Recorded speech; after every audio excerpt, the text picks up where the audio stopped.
Everything you've been taught about success, identity, and even God begins to crumble.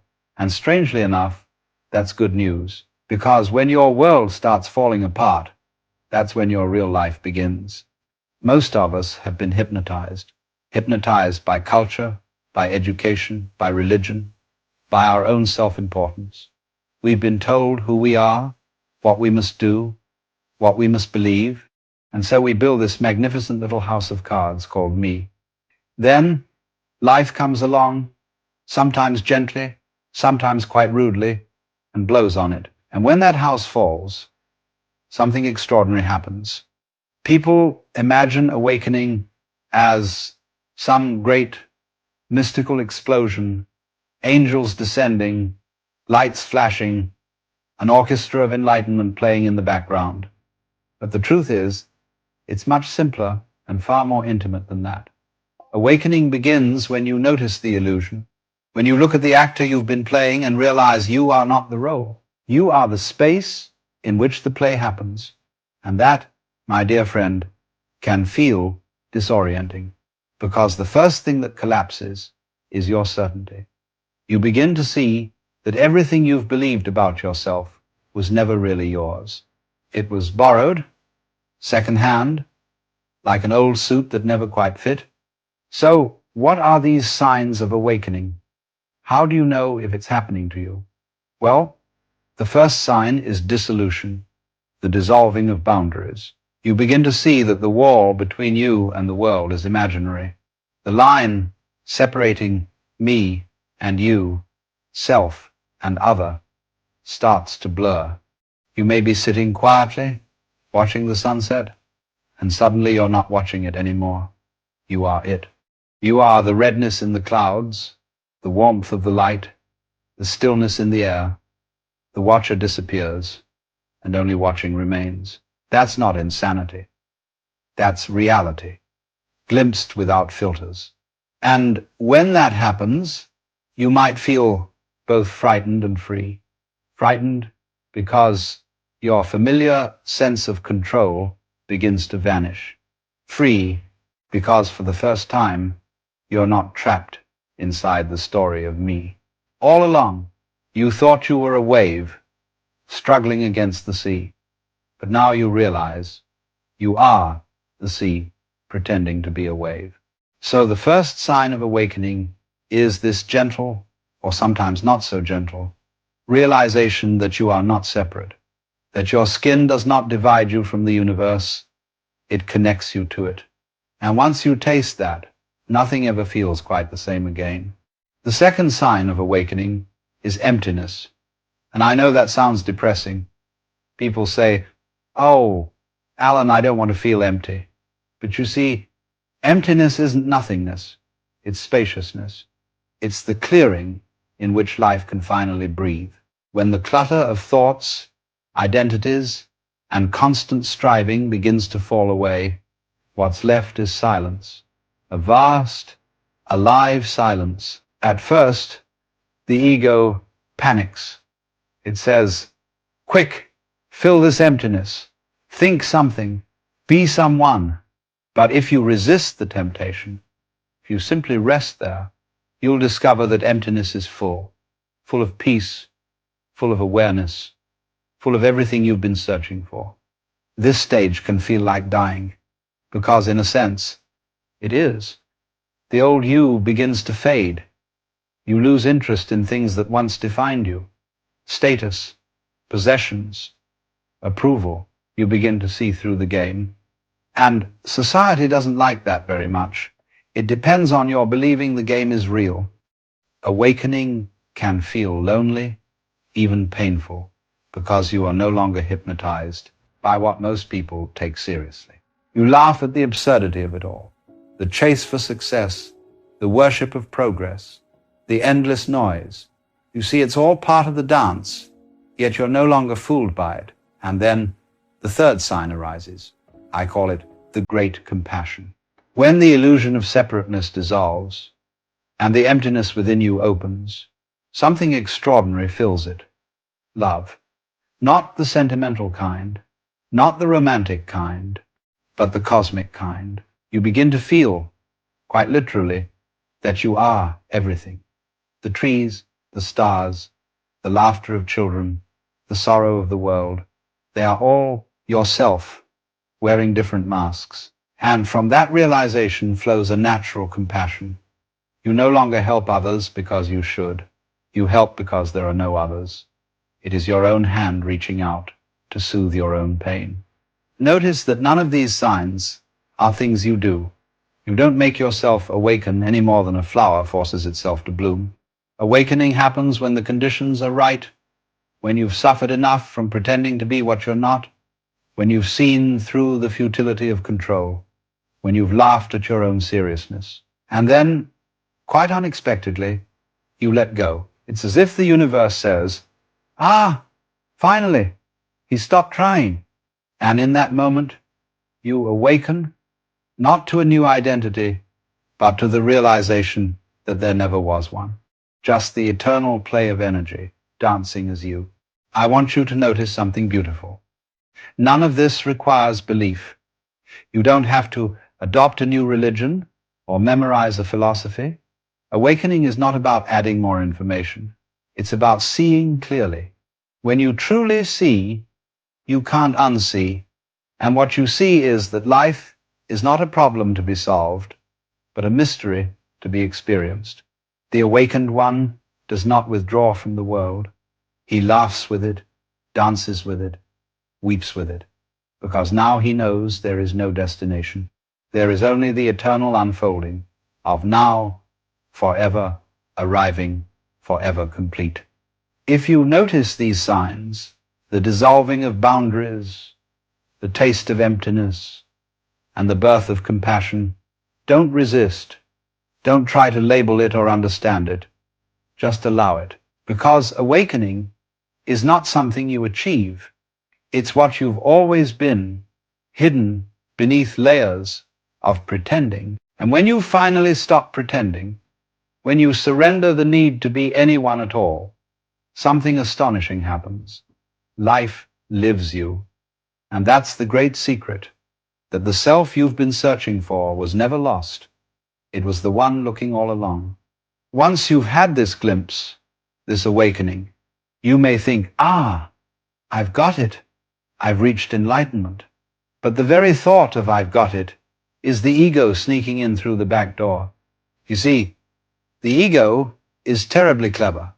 It will turn even spirituality into a form of self-improvement.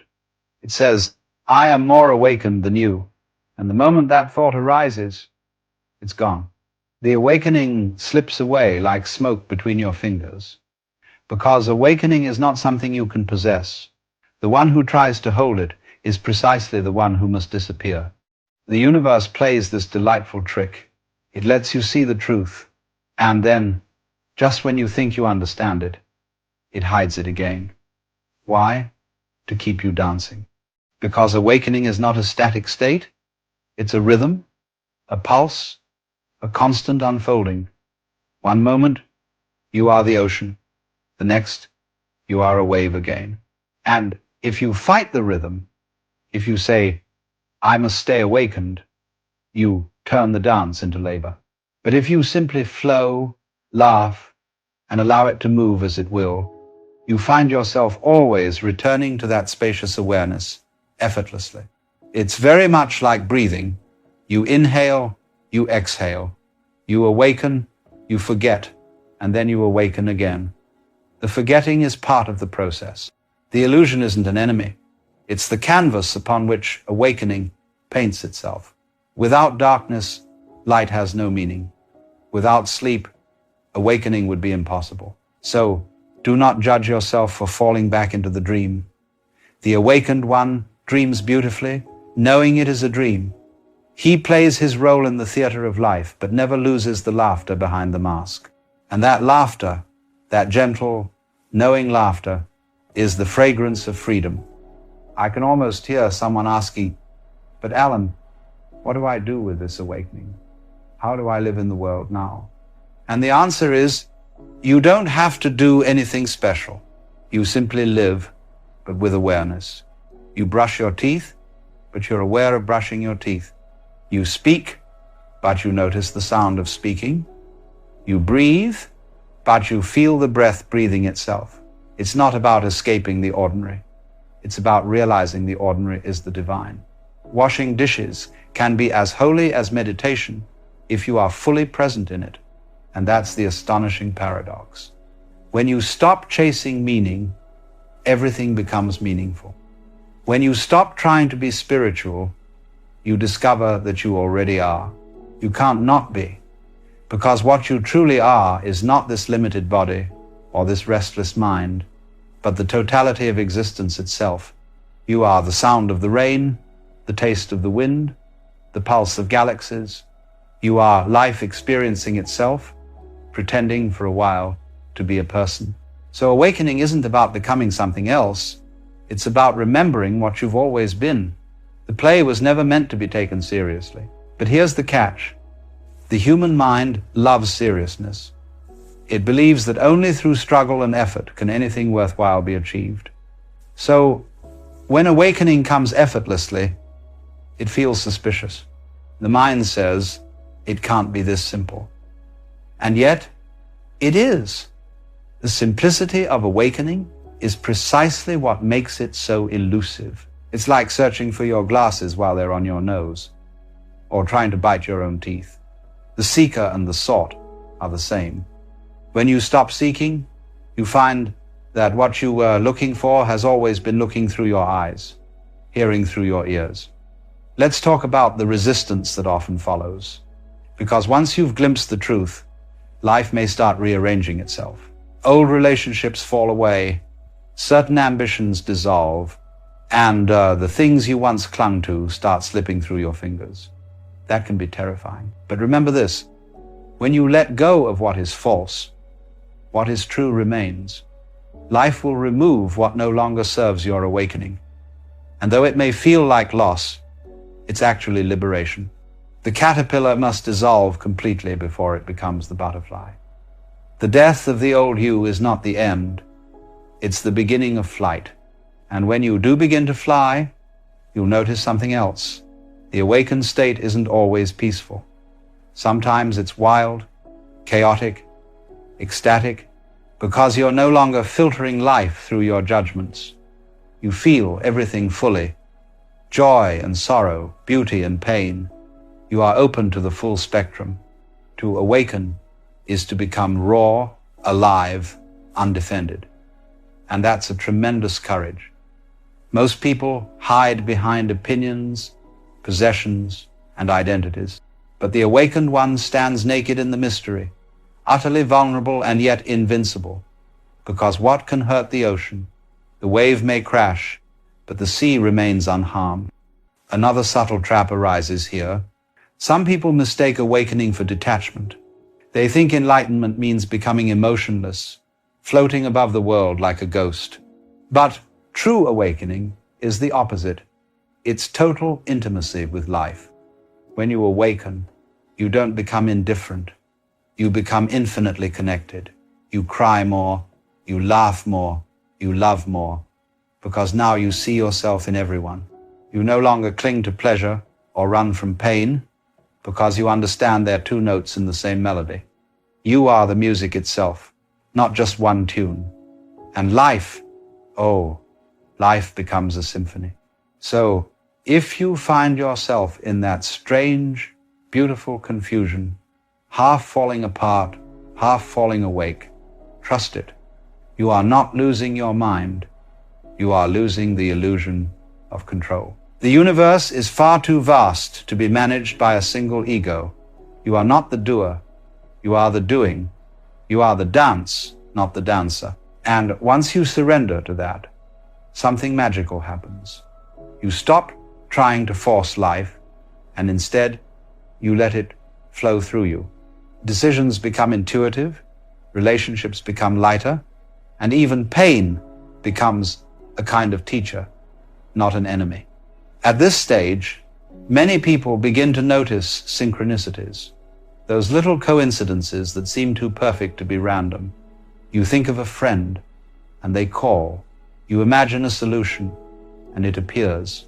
These are not miracles in the conventional sense. They are signs that you are aligned with the flow. When the ego loosens, life stops being something that happens to you and starts being something that happens as you. You realize the universe has always been talking to itself through everything, including you. You are the question and the answer, the seeker and the sought. And then there is laughter. Always, in the end, laughter. Because when you truly awaken, you see that all your struggles were self-created. You were chasing your own tail, running from your own reflection, fighting shadows of your own making. You see the cosmic absurdity of it all, and you laugh. Not the laughter of mockery, but of release. The laughter of the universe recognizing itself. The awakened person doesn't become solemn or grand. Quite the opposite. They become playful. They understand that life is not a problem to be solved, but a game to be enjoyed. So, if you are listening to this and wondering whether you are awakening, ask yourself, have you begun to question the story of me? Have you started feeling both smaller and larger than you ever imagined? Have you sensed that everything, every sound, every face, every leaf is shimmering with the same mysterious light that lives in you? If so, then congratulations, you are remembering. But don't rush it. Awakening is not a race.